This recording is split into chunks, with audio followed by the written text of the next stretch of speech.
So we've got to do a balancing act, and I think that we have some work to do, but we will do the best we can do.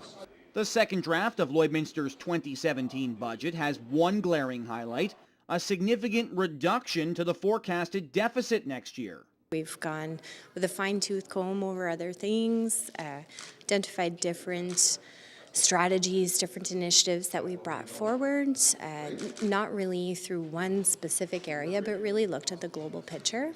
How did they do it? A proposed plan to increase revenues by $7.1 million.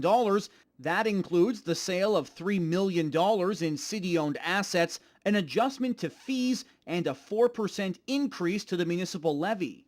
If we could avoid raising taxes, that will be my first choice. That will be the first thing I'll take back into budget deliberations and discussions. Can we do it without that? I'll have that answer closer to the next final budget.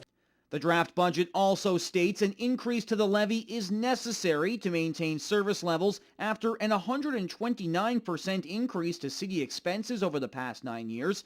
The proposed increase equates to $55 annually on homes assessed at $350,000.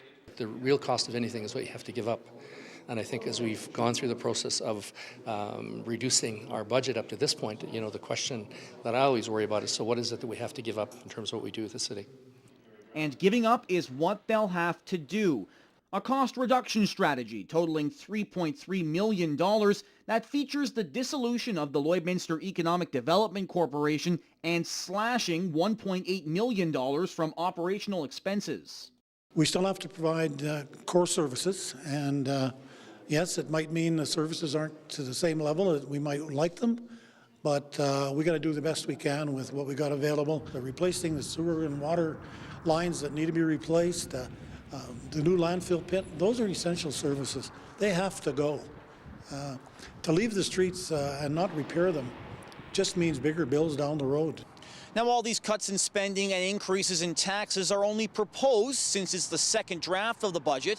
City administration will now take the council's input and the input from the public on the budget survey. They'll take all that into account as they prepare the final draft to be presented on December 12th. Reporting from downtown Lloydminster, MacVicar, Newcap News.